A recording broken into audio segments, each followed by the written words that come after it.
Judges chapter 11.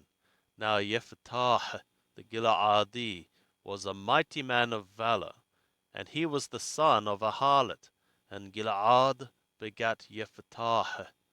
And Gilead's woman bare him sons, and when his woman's sons grew up, they drove out Jephthah, and said to him, Thou shalt not inherit in our father's house, for thou art the son of another woman.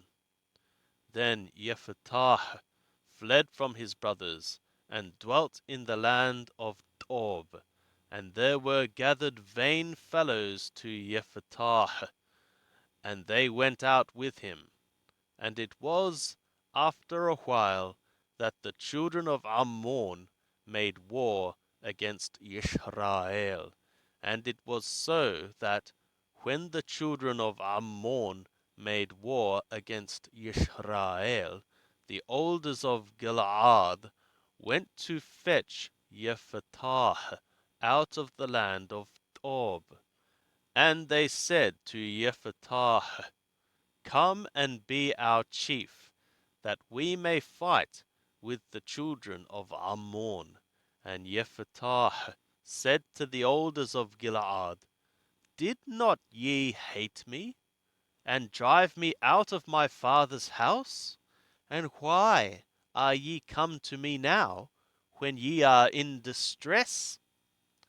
And the elders of Gilead said to Jephthah, Therefore are we turned again to thee now, that thou mayest go with us, and fight with the children of Ammon, and thou shalt be our head over all the inhabitants of Gilead.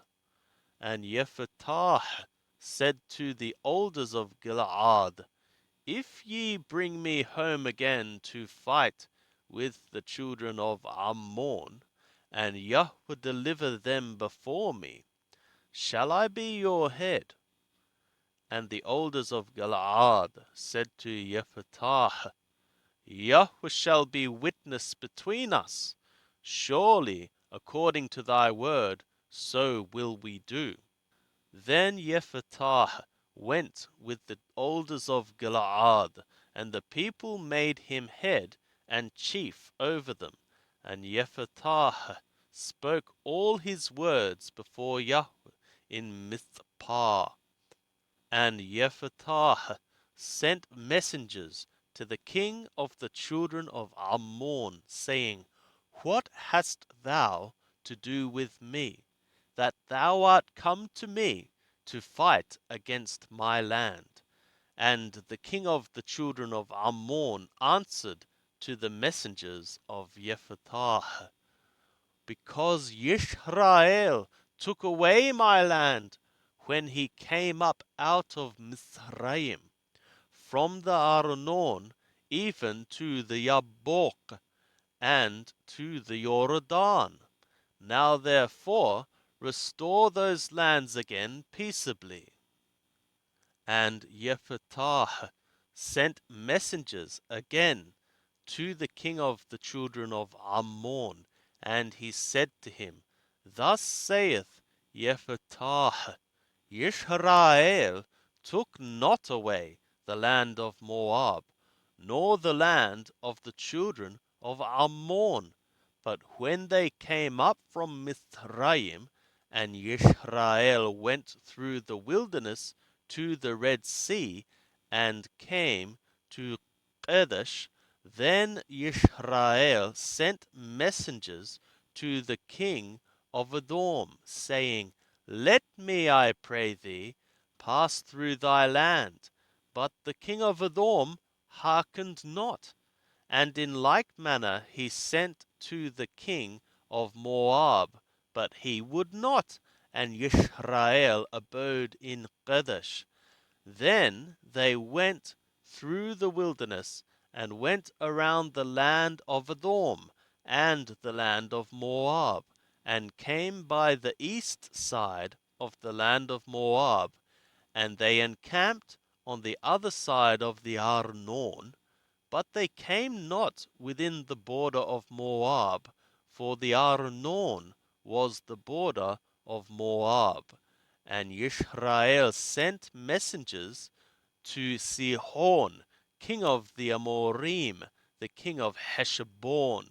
And Yisrael said to him, Let us pass, we pray thee, through thy land to my place. But Sihon trusted not Yisrael to pass through his border.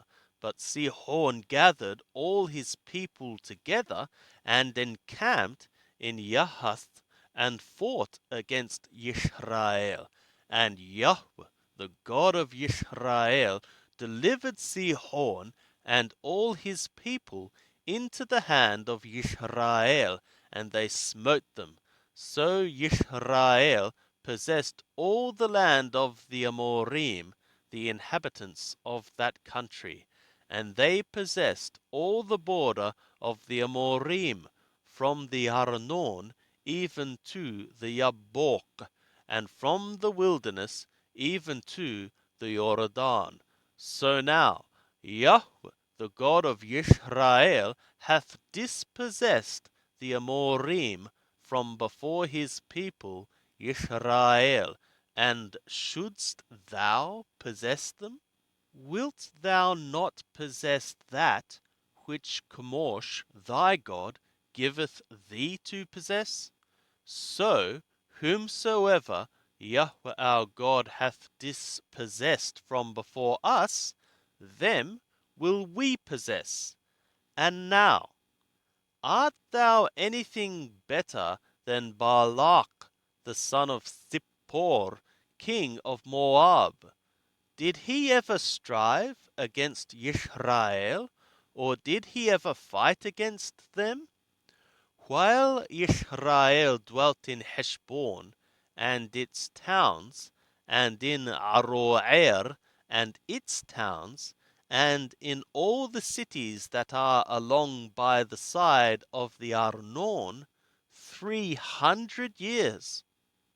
For what reason did ye not recover them within that time? I therefore have not sinned against thee, but thou doest me wrong to war against me. Yahweh the judge, be judge this day between the children of Yisrael and the children of Ammon. Howbeit, the king of the children of Ammon hearkened not to the words of Jephthah, which he sent him. Then the Spirit of Yahweh came upon Jephthah, and he passed over Gilead and Manasseh, and passed over Mizpeh of Gilead, and from Mizpeh of Gilead he passed over to the children of Ammon.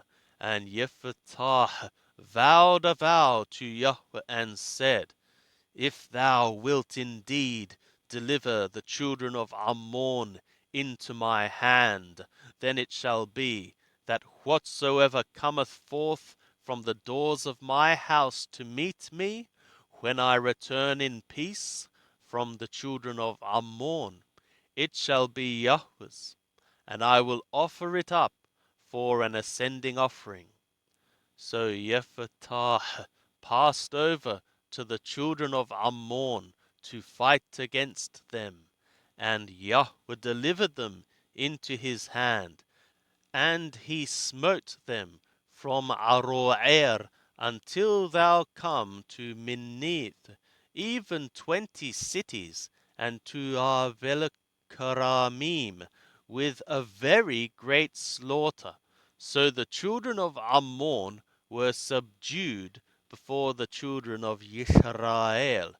And Jephthah came to Mizpah to his house, and behold, his daughter came out to meet him with timbrels and with dances. And she was his only child. Besides her, he had neither son nor daughter. And it was, when he saw her, that he rent his clothes, and said, Alas, my daughter, thou hast brought me very low, and thou art one of them that trouble me. for I have opened my mouth to Yahweh, and I cannot go back. And she said to him, My father, thou hast opened thy mouth to Yahweh. Do to me according to that which hath proceeded out of thy mouth. Forasmuch as Yahweh hath taken vengeance for thee on thy enemies, even on the children of Ammon. And she said to her father, Let this thing be done for me. Let me alone 2 months, that I may depart and go down upon the mountains, and bewail my virginity, I and my companions. And he said, Go. And he sent her away for 2 months. And she departed, she and her companions, and bewailed her virginity upon the mountains. And it was at the end of 2 months that she returned to her father, who did with her according to his vow which he had vowed, and she experienced not man. And it was a custom in Yisrael that the daughters of Yisrael went yearly to celebrate the daughter of Yephtah the Gileadi 4 days in a year.